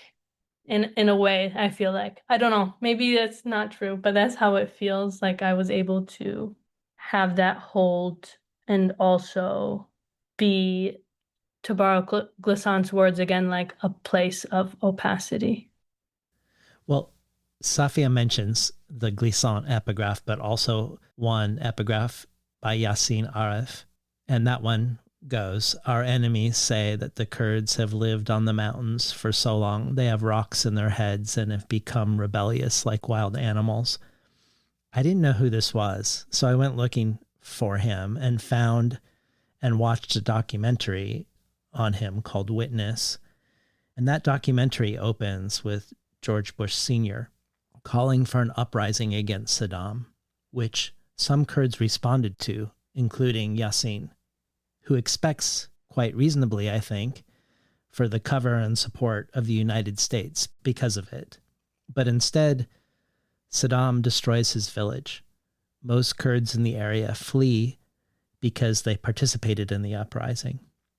He goes from Iraq to Syria as a refugee.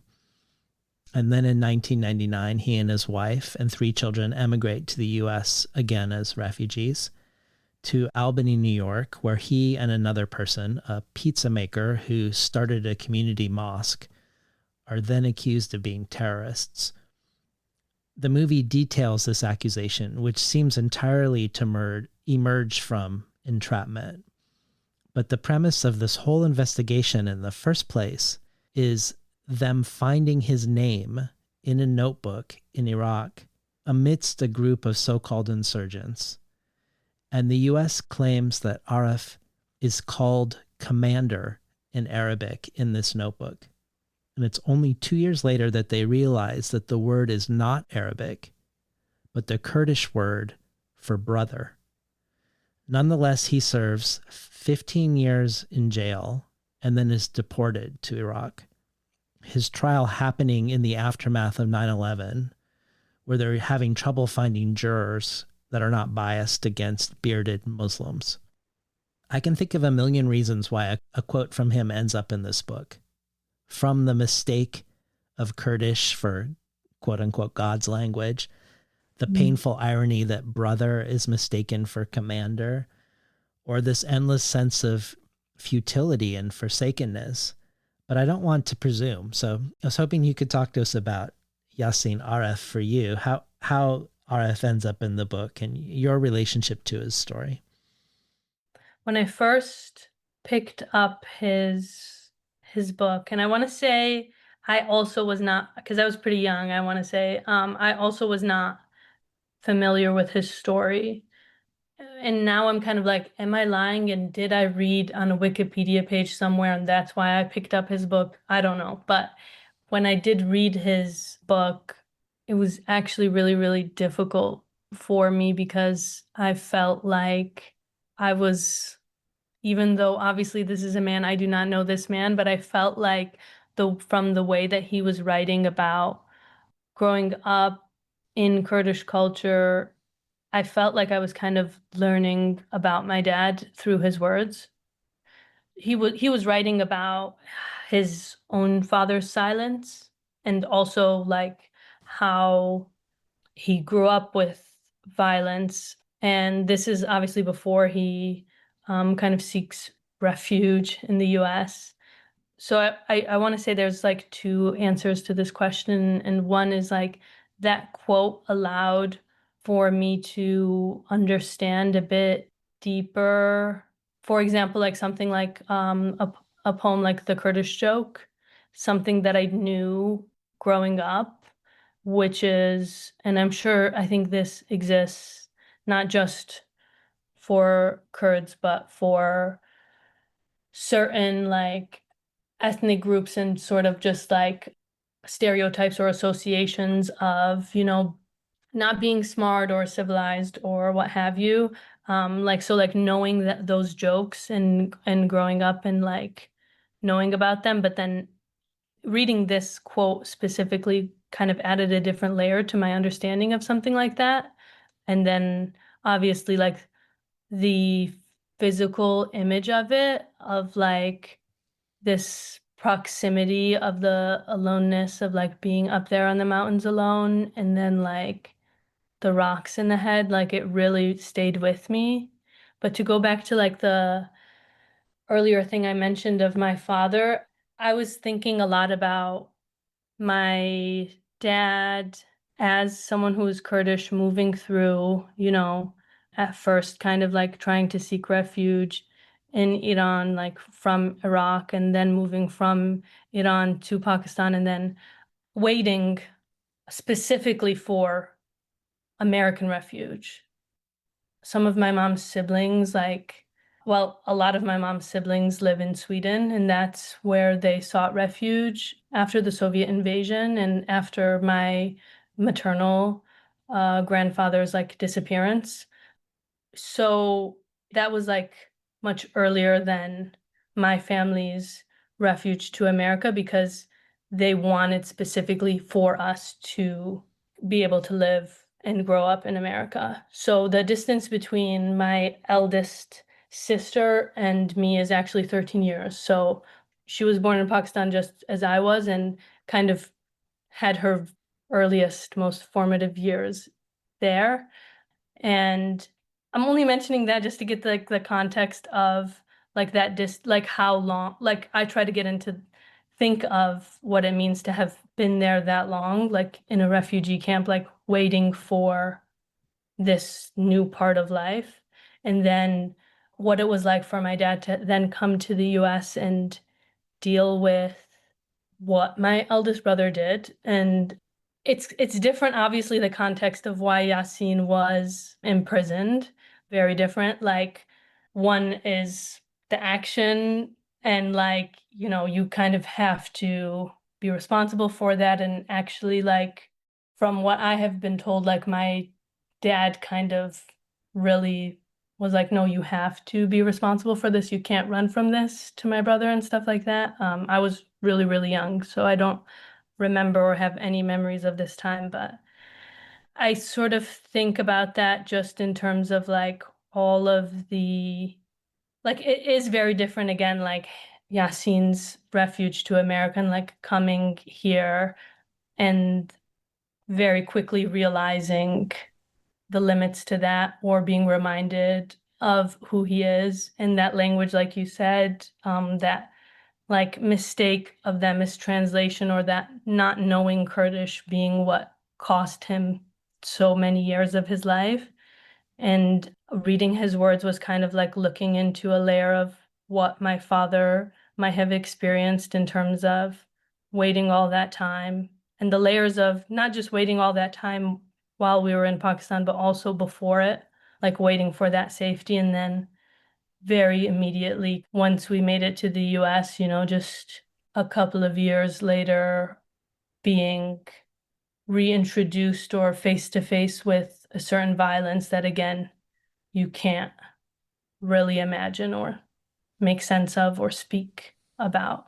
So I think this was a very long-winded answer, but I do think there's one that is like more immediately present, and you can see, and there's another side of like all that came up for me when I read that quote and like what it held. Yeah. Well, we have 2 questions for you from our next writer, and she sent them to me as separate files. So I'm going to play one, and we can talk about it, and then a little later I'll play the other.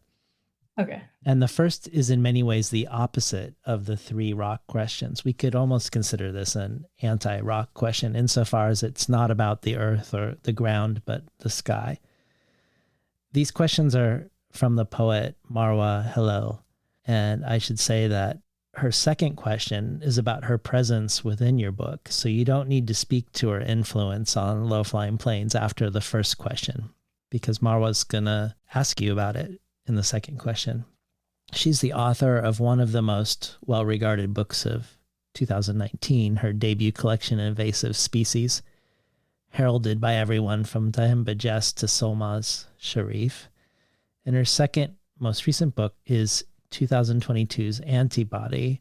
And again, I'll let Aracelis Girmay speak about it when she says, I make my notes toward poet Marwa Hillel's Antibody so alive with plurals, so awake to a we frequency, because it is part of a most vital and mystical practice of undoing.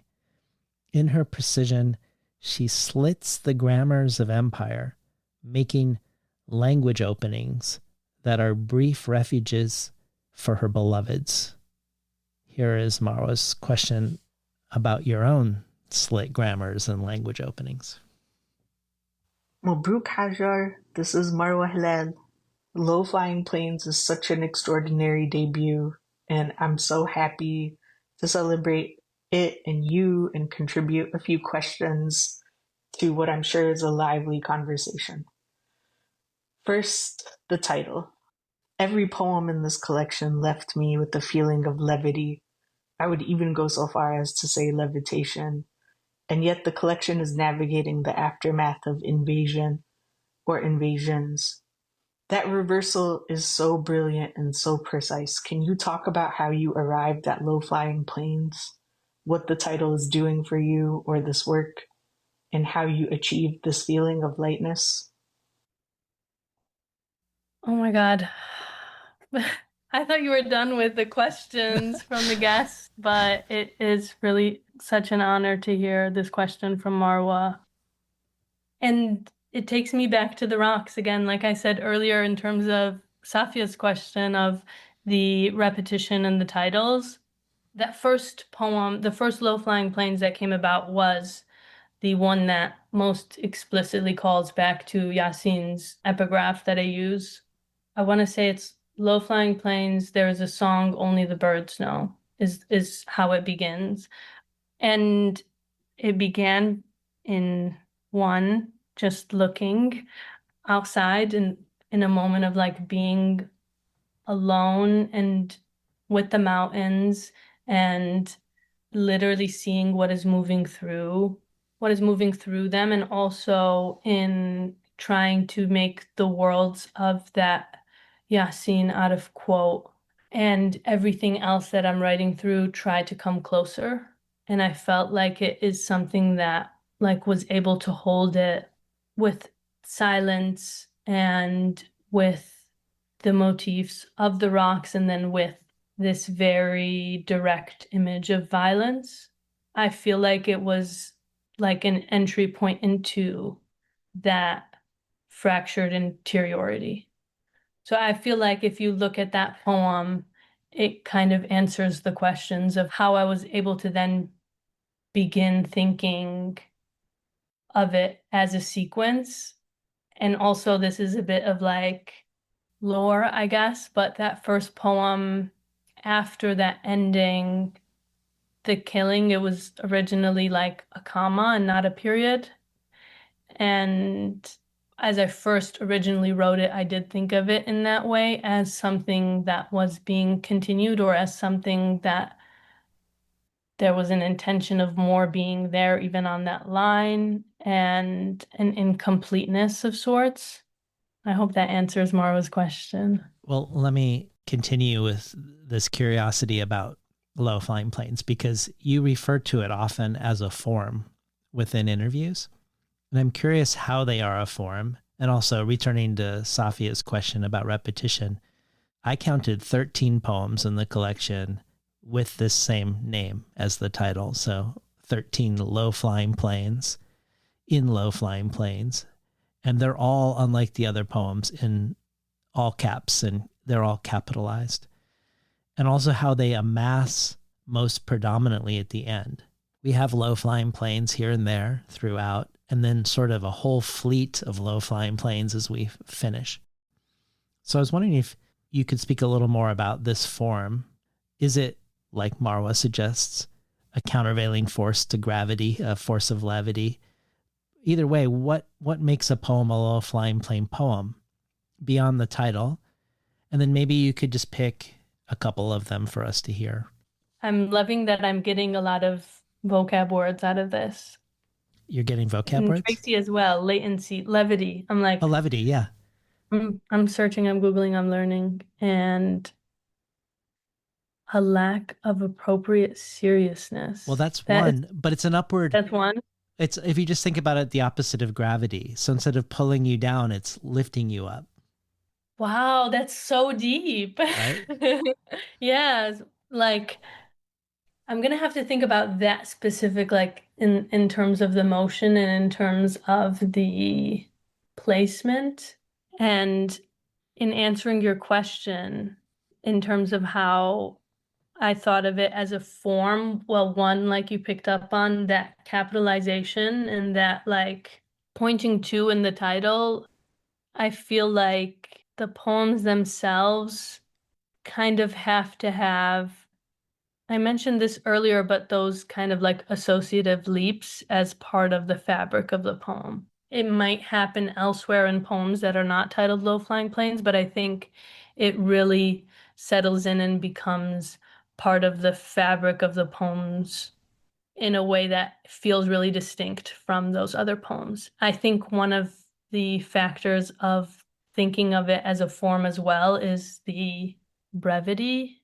I'm a short poem kind of girl anyway, but I think especially in the Low-Flying Plains poems, like once I had written that first one and I would continue to write them and as they poured out of me, they all kind of adhered to, except for maybe one like really, really short, condensely packed, like visually, poems.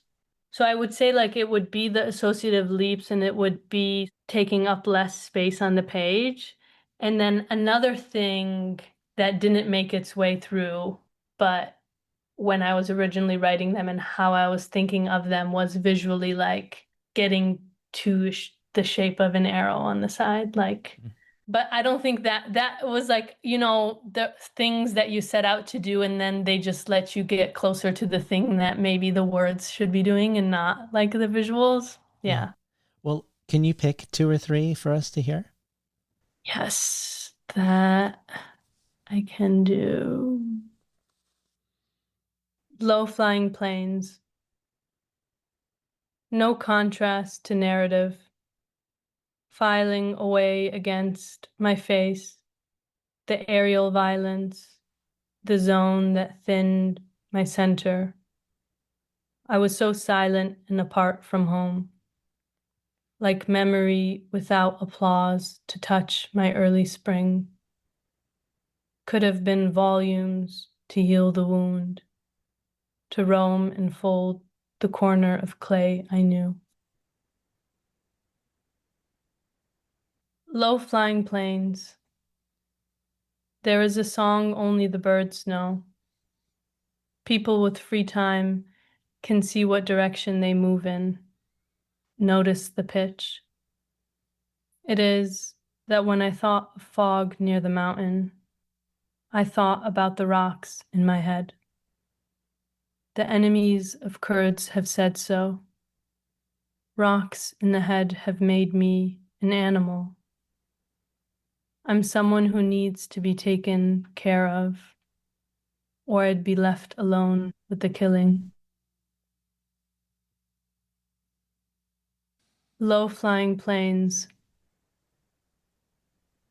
Sometimes it's not about God, but I refuse to let white people read a poem about my sex. I was created to learn late of my father's youth, whatever not survived, carried into my lack of speech. It's not because my father didn't love me, or teach me how to pray, even tell me I belong to hell. It's his knowing to speak, perhaps with softness, in a language he never sought to be mine.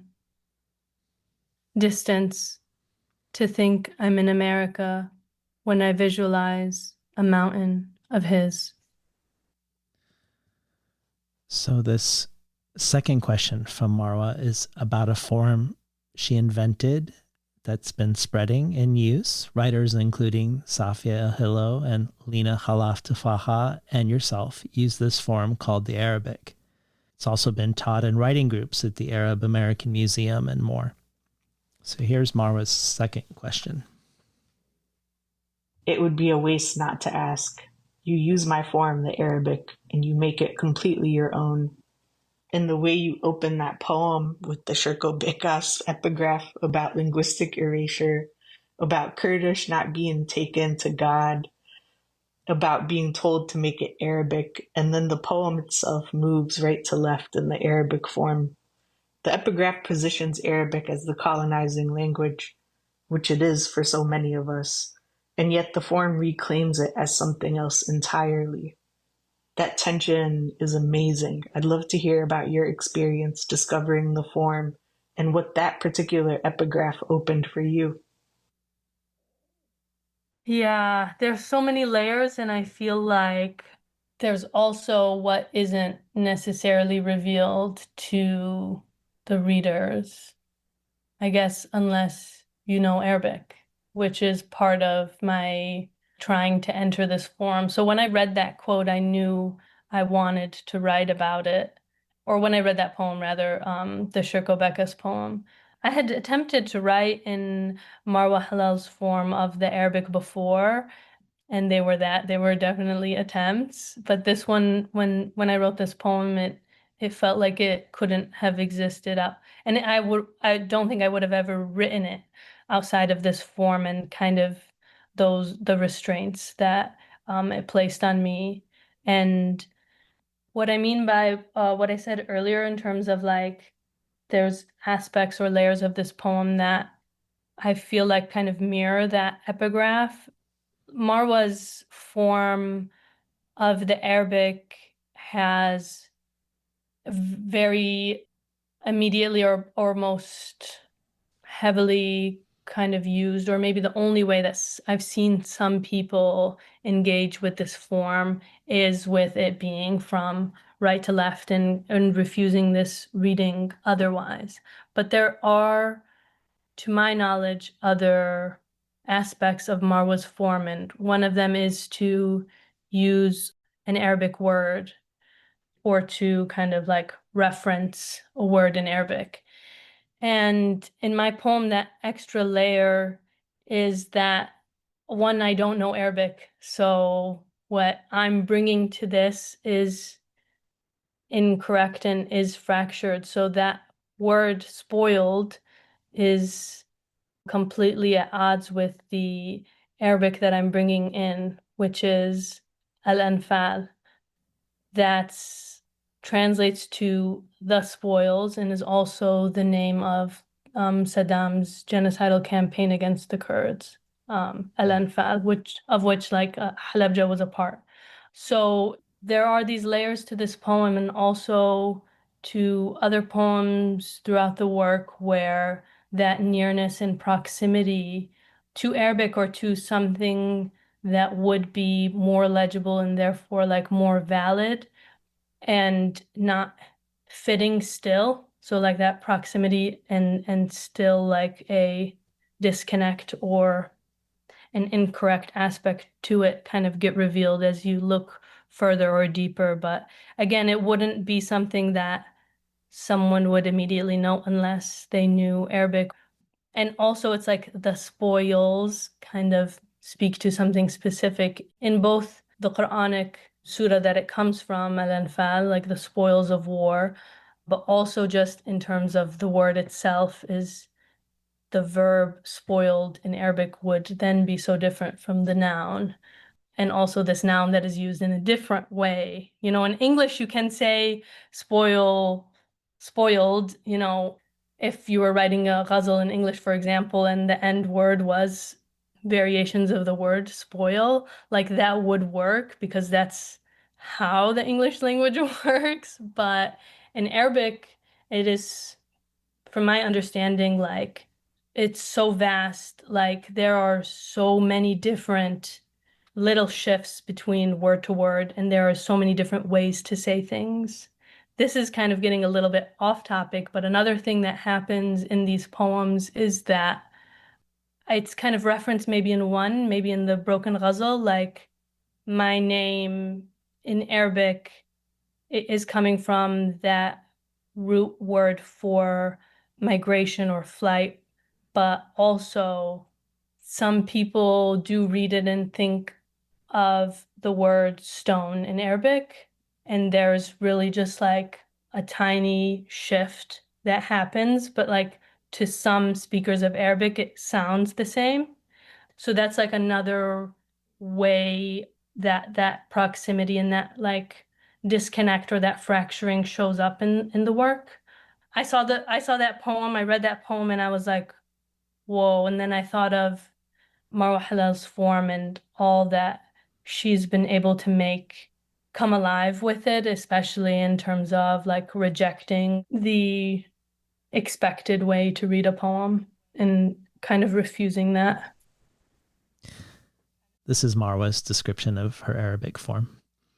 Quote, "The Arabic is a form that includes an Arabic letter with an Arabic footnote and an Arabic numeral, preferably written right to left as the Arabic language is, and vehemently rejects you if you try to read it left to right. To vehemently reject, in this case, means to transfer the feeling of every time the poet has heard an English as only language speaker patronizingly utter in some variation the following phrase: oh, so-and-so is English as a second language, as if it was a kind of weakness. Nah."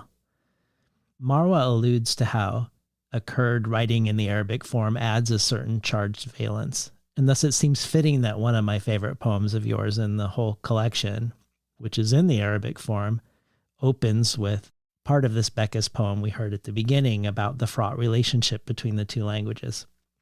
Also in the endnotes for this poem, we learn that it borrows from a quote by the Kurdish writer and intellectual Musa Anter that goes, "If my mother tongue is shaking the foundations of your state, it probably means you built your state on my land." This poem looks like it is titled "Mist Miserable to Stone," but should be read the other direction as "Stone to Miserable Mist." So maybe this is a good way to go out. I was hoping we could go out with a reading of "Stone to Miserable Mist," and then also the poem "Lonely Palindrome with Allah." Stone to Miserable Mist, to be read from right to left after Marwa Halal. After Halabja suffocated, I wrote a long complaint to God. The next day, it was returned. God's fourth secretary down, a man by the name of Ubaid, at the bottom of the very same complaint, wrote to me in Arabic. "Idiot, make it Arabic. People here don't know Kurdish. They won't take it to God." Shirko Bekas. Our language was not riddle, but the idea of our language shook the idea of a place. It curdled, corrupted, spoiled every possibility even before I knew. Empty inside after that period, trees and a flooded ha to my throat, laughter gone to be known, faith currency to be recognized, to know not a word but our entire threat, that wrecked not land but people, being wherever we were, existed, wolves, no one state, take me. Before my people relied on God to forever split us from the earth, we had to learn how to hear it properly. Our next nameless flight, slanted for something fragrant, never favored to try a way beyond retreat. The last thought, what core in nationalism that captured minds from crevices taken to sun. Lonely Palindrome with Allah, after Adrian Sue. Surely we belong, and to him we shall return. Said not after a death, but alone. mourning the sound of my parents taking turns, laughing each in a language I wasn't owed, one of Allah, another of a country not truly born. I hid as a kid, my hair, my face, the truth. Now I find only death wouldn't a feeling in me resurrect. The truth I hid as a kid, covering my hair, my face, one of Allah, another of a country not truly born. My parents taking turns, mourning the sound, said not after a death, but alone, we shall return to him, and surely we belong. Thank you so much, Hajjar. I so loved talking to you for the last almost 3 hours. Thank you so much for having me, David. We've been talking to Hajjar Baban about her debut poetry collection from Milkweed Editions, Low Flying Planes. You've been listening to Between the Covers. I'm David Naiman, your host.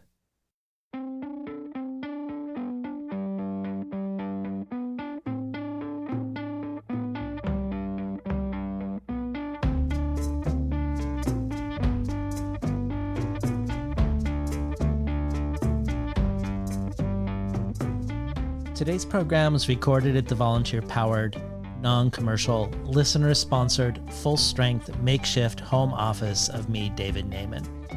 If you enjoyed today's conversation, consider transforming yourself from a listener to a listener supporter by joining the Between the Covers community.